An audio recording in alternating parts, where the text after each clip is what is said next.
Welcome, Challing. How are you, Esther? Good to see you again.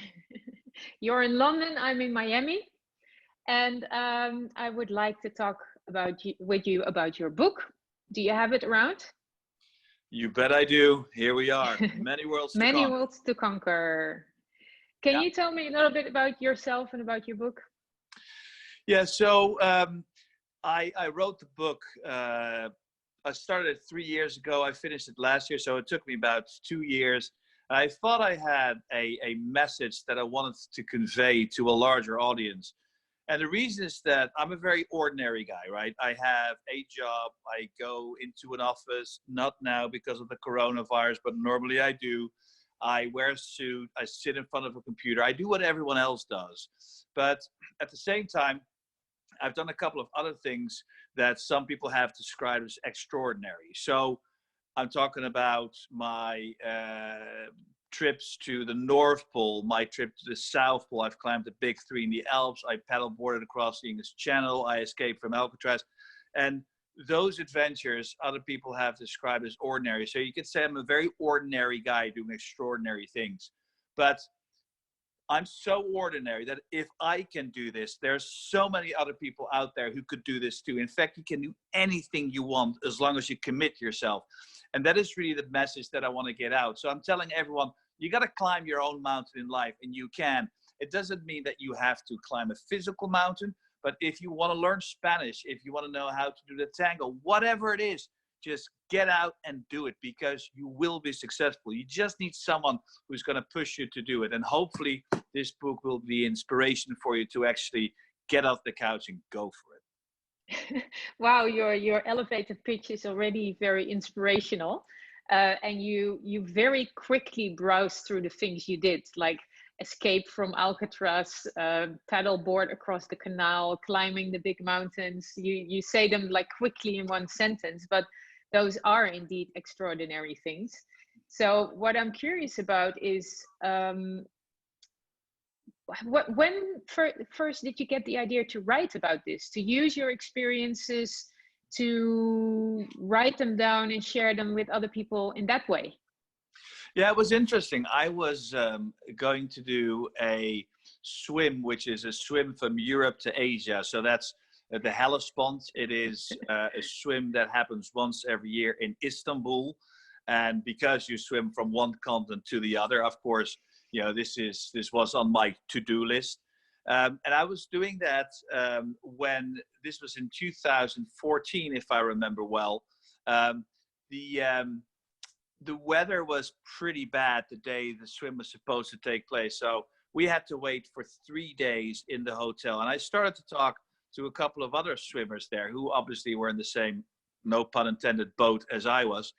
And I came across a gentleman called Andrew Rice, and he asked me about my adventures. He says, TJ, this is inspirational. I want you to talk to my audience at he organizes an adventure series. It's called the Ellenborough Adventure Series on a monthly basis. I'd like you to come and speak. And I said, Andrew, no, I don't think you get it. I'm not an adventurer. I'm a very ordinary guy. I've got an office job.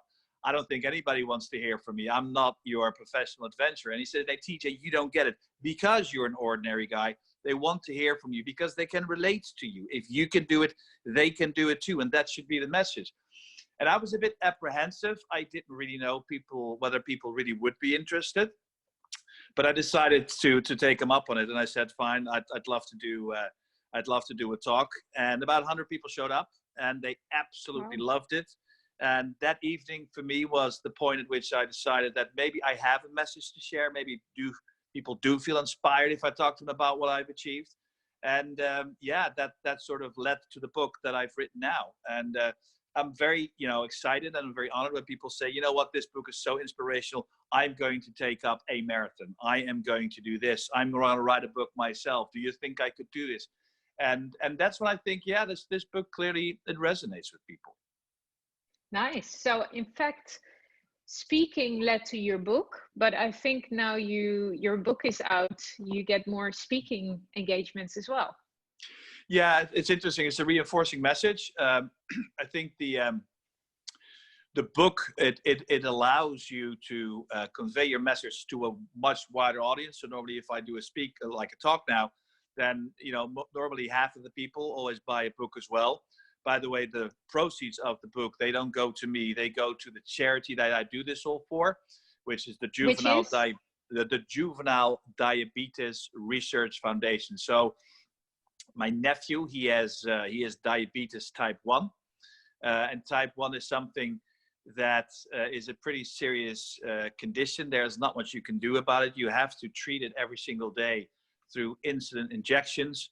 And I don't have children myself, so for me, it's a very worthy cause. And it gives me some meaning. It gives some purpose to the adventures that I do, because you can ask yourself, it's bloody pointless to climb a mountain, especially if that mountain has been climbed before. Why would anyone ever paddleboard across the English Channel? And I would be the first person to agree, yeah, it's pretty useless.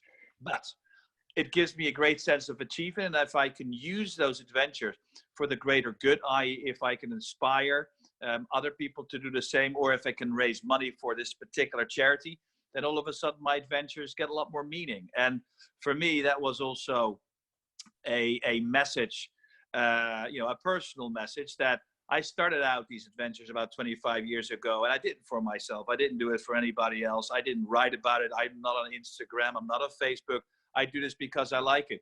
But if I can give some sense and meaning to these adventures, then all of a sudden, all that suffering becomes very worthwhile. So yeah, that's indeed how it all started.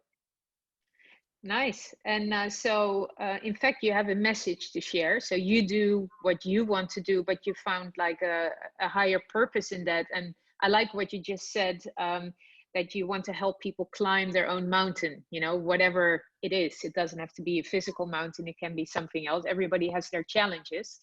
And your book and your presentations help spark that fire in people and plant the seed to do that. So you didn't write a book to be in the spotlights or to make money or whatever. You do it to share your message. Yeah, and you know, writing a book itself was another one of those challenges. Like a lot of people, and I presume you come across many of them, who say, you know, I've always thought about writing a book. Maybe I should one day. But then they get to a certain point where I said, you know, I really should have done that, but I'm too old now, or I've lost interest. I'm not going to do it anymore. No, that's not how you should think. If you want to write a book, commit yourself to that goal, set yourself a plan. And I would certainly advise anyone who's listening in to do a workshop with Esther, because I've done a workshop with Esther and that really helped me along the way as well. But commit yourself. And then once you have that book, once you've written it, once you actually have the hard copy in your hands, I mean, it's another one of those achievements that anyone can do, but commit yourself. Just go for it. Like a marathon, you have to do the training, or you have to, you know, climb that mountain. And in fact, some people say that writing a book is like delivering a baby, you know. It's not something you do from one day to the next. It's hard work, but you did it. And you said you came to one of my workshops. It's funny, I had like an afternoon workshop in Amsterdam, and I remember that you flew in from London. Yeah. And you were in the workshop and you said, okay, that was interesting. Now I have to go back to London. And we didn't speak for a while. And the next thing I hear is I get an invitation for your book presentation. You did it, you know, like behind the scenes, you actually wrote the whole book. Yeah, but you gave what me was that like? Yeah, you gave me very, very, very good tips. And I think probably the most useful tip that you gave is you got to start in reverse. So start with the back cover. And that message is sort of like an executive summary of the message that you want to convey. And because it all of a sudden became pretty clear once I wrote that back cover, it became very clear what the message was, because you forced me to write it down very concisely or concisely. And then all of a sudden, the rest of the book was easier to write as well, because the challenge I found up until that point is that I had a collection of 10 different stories who are all pretty interesting in their own right. But the step from having 10 independent stories to creating a book with a start and a finish and a red thread throughout, that was a big challenge for me, at least. But after that workshop, I wrote down what I really thought the book was about, and then I could start. Well, I finished the book with I think, a pretty catchy introduction and a conclusion that really ties it all together. So I think that for a lot of people will be a challenge as well, is to make it a coherent 200-300 page document. But you helped me And with I that, so thank you. remember, yeah, you're welcome. It was very nice. I remember that workshop and you sharing your story in the introduction. And I remember that one of the sentences that came out of that was, "I'm an ordinary guy doing extraordinary things." And Yeah. that's also stuck, I think, in your back cover. But I remember that you were very casual about it. Yeah, I did all these things and I have all these stories, but I don't know exactly. And actually the group was saying, wow, this is so interesting because, you know, and they mentioned those higher level things. It inspires me to do something. And, you know, how all these seemingly different adventures tie together into one thing that's inspiring for people. So I remember how this whole story got together through discussion with the group and people's reactions to your story. And that's why it's so important to talk about your ideas and your elevator pitch and your back cover, so you get feedback and you get reinforced about your idea that it's the right direction you're going. Did you feel Yeah, and that? I think what I find with definitely the group who I met on that Sunday afternoon, but also people I meet around the world, is like they see me and they're not telling me I look like an ordinary guy, but I do look like an ordinary guy when I wear a suit and I wear a tie, and when I tell them, like, I'm from Holland, the flattest country in the world, like we don't do mountaineering, right? When I escaped from Alcatraz, so I swam from Alcatraz to San Francisco, which is something that's allegedly in 1963, Frank Morris and the Anglin brothers did as well. No one knows for sure whether they made it or whether they drowned. But my point is, I couldn't swim even one lap. I couldn't swim even to save my own life. But I trained for a year and then I was able to swim that. So if I can do it, they definitely did it. And all these examples in the book clearly go to show, like, I have no special abilities. I'm not stronger. I'm not faster. I have nothing no special skills that other people wouldn't have. But what I do have is resilience, which is grit, which is determination, and that gets you so far in life. But to get you to that point where you're actually willing to commit yourself, that is the hardest. And there's so many people who say that. Once they look back, say, well, it wasn't that bad. Like, okay, but you actually did it. And Woody Allen always says 80% of success is simply showing up. Indeed, that's true, but you got to show up first. True. And you're a very inspirational speaker, and I love to hear your stories about your stories. What was it like to write? Did you write already? Did you know you could write? Because when I read your book, it's like hearing you speak. You know, it's very down to earth, inspiring, funny, humble also. Yeah, no, and thank you for that. And to be honest, when people ask me, so where did you learn how to write? Same story. I'm a lousy writer. Like, I can write an email, but I've never written long letters, let alone a book.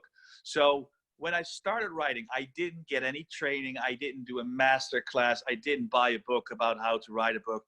I just said, you know what? I'm just going to put everything, pen to paper, and I'm just going to write all these stories that I have. And once you're, and that's also probably why it's like me talking, this is no literary prose. I'm not trying to embellish what I've done. I'm just trying to convey a story with the passion that I had when I undertook those adventures. I think that might shine through in the actual stories, the passion with which I undertook all my exploits. And I did get at some point from my author, I did get some feedback on my writing style. They said, we're not going to give you a ghostwriter because it would lose the authenticity, right? It should still be you. So when you're saying, like, it's like me speaking to you when you read the book, that's exactly what I wanted. It should be me who's telling you the story.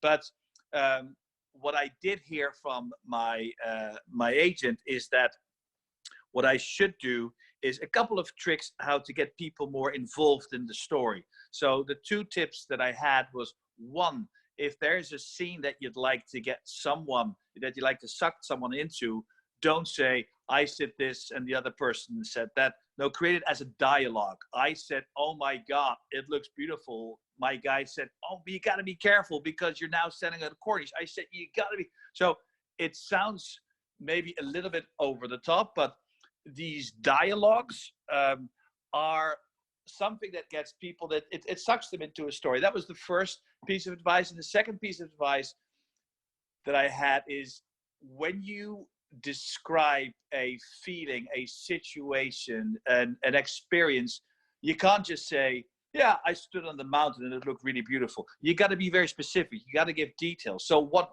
made it so special? What made it so beautiful? Tell your reader what you were thinking, what you were smelling, what you were seeing, what colors. So these type of that bit of advice that really helped me. But at the same time, I think if you just start writing, don't think too much about the style. Don't think too much about the words that you use. Just put everything on paper, and then you can embellish it at a later stage. Or somebody else can do it for you. Or someone else can do it. Yeah. And you mentioned your agent. How did you find an agent or a publisher to publish your book? Did you publish it yourself, or did you find a publisher? Yeah, it was self-published. So I did it through through an online publisher. It was all right, but I would probably do my homework better next time around, because it's a very time-consuming process, and you really want to make sure that you work with someone who is going to make you more efficient throughout the process. I wasn't happy with the publicist that I have. But I'm sure there are a lot of good ones out there. I'm sure that you've worked with a lot of publicists who are highly recommended, or that you would highly recommend. So I probably would put a little bit more time and effort into that going forward. Okay. Any other tips for people who are writing a book, or are thinking about, should I write a book or not? So what I think is very important is that you have strong conviction in the message that you want to convey. And everyone has something that makes that person a specialist in a field, or a passion that you have. If you're passionate about music, it's very obvious you're going to be writing a book about music. If you've worked for 25 years in a specific industry, then that is something that you can teach the people around you, or a broader society about that specific topic. For me, it's something that I write them down quite casually, these adventures, but I've been spending 25 years of my life not writing the book, but getting all these stories, experiences, collecting these experiences. So it is something that you should really feel passionate and probably also proud about. Once if you have that writing becomes that just comes very naturally. If you now ask me, your next book should be a novel, come up with it and send me your first draft at the end of the month, I mean, I would probably have to disappoint you. I had no idea what I would write about, so I wouldn't do that. I have a pretty good idea what my next book is going to be about. Ooh. And I'll probably start writing that pretty soon. But again, that is also something that I have been working on for 25, 30 years. It's very much related to what I wrote in my first book, but it's a similar sort of message. Nice. And what did this whole process of writing a book and having the book, what did it bring you?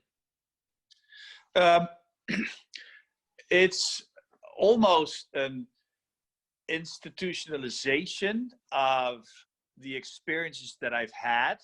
So I would sometimes casually talk about something I've done if you go to a dinner party, or even if you present to an audience about one of your adventures. But if you write it all down in a book, all of a sudden there's no denying about what you've done. If I look at that, I was like, okay, actually, I can see that some people might be impressed by that, because when I read the book myself, I actually get a smile on my face, because I'm not the kind of person who's going to reminisce. I always look forward, and I'll never look backward. But now that I've written the book, I can sometimes just take a step back and say, it's not that bad. I've done a couple of interesting things in my life. So it gives a lot of personal satisfaction, not just the fact that you've written a book, but it's the fact that you actually have something in your life that you can look back on. So yeah, that gives me a lot of inner peace as well. Nice, nice. Thanks for sharing that. If people want to have a look at your book, can you show it again? Where can we find it online? So Many Worlds to Conquer, TJ Halbertsma, barnesandnobles.com, but probably the easiest is amazon.com. Okay. Yeah, you got the soft copy and the hard copy. I would go for the hard copy. That definitely looks the best. And again, all the proceeds go to the JDRF. So if you're thinking about buying a book, maybe you should buy two. One to keep and one to give away. For example, yeah. And you're donating to charity while you do that. Yeah. I was happy with the pre-sales, and the JDRF actually came personally to collect the check. And I was very pleased that I'm able to contribute on a relatively regular basis to the JDRF, and they're doing great work. So yeah, the more the better. We're getting pretty close to finding a treatment / a cure for type 1 diabetes. Wow. And if that happens in my lifetime, that's another thing I'd be very proud of, that I've been able to contribute to that solution. That'd be great. So hopefully you'll help me get there. Yes, let's hope many people watch this episode and go to the website to buy your book. I'll include the link to the book. Fantastic. Thank you so much. Thank you, Esther. Stay safe in Miami. We'll speak soon. Yes. Yes. Bye-bye.